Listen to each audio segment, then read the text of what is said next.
Hello friend, কেমন আছেন আপনারা? আশা করি সবাই অনেক ভালো আছেন। আমিও অনেক ভালো আছি। আজকে আমার মামনি হাঁসের মাংস রান্না করবে। তো ভিডিওটা লং হতে যাচ্ছে, আপনারা সবাই সঙ্গে থাকুন, আশা করি ভালো লাগবে। হাঁসের মাংস রান্না করার জন্য প্রথমে কড়াইতে পরিমাণ মতো তেল দিয়ে দিতে হবে। এরপর তেলটা গরম হয়ে পেঁয়াজ, রসুন, আদা, গরম মশলা, জিরা আর শুকনো মরিচ বাটা দিয়ে দিব। এরপর পরিমাণ মতো লবণ, হলুদ আর ঝালের গুঁড়া দিয়ে দিব। এরপর মশলাটাকে ভালোভাবে কষিয়ে নিব। তো এই যে মশলাটা কষানো কমপ্লিট, এর মধ্যে আগে থেকে কেটে ধুয়ে রাখা মাংস আর আলু দিয়ে দিব।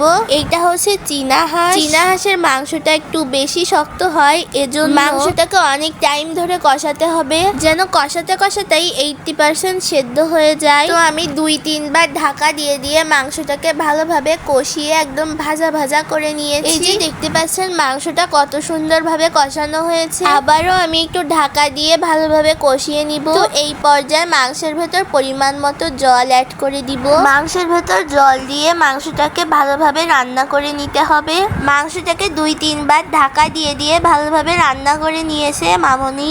তো এই যে দেখতে পাচ্ছেন মাংসের ঝোলটা কিন্তু ফুটে উঠেছে আর আমাদের রান্নাও কমপ্লিট। এ পর্যায়ে মামনি এইখানে গরম মশলা বাটা দিয়ে দিল।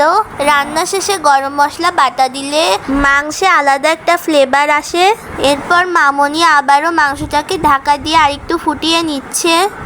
তো এই যে আমাদের মাংস রান্না কমপ্লিট। এখন মাংসটাকে নামিয়ে নিতে হবে। আজকের মাংসটা খেতে কিন্তু অনেক টেস্টি হয়েছিল। ভিডিওটা কেমন হয়েছে অবশ্যই কমেন্টে জানাবেন। আজ ভিডিওটা এই পর্যন্তই, দেখা হবে পরের ভিডিওতে। টাটা।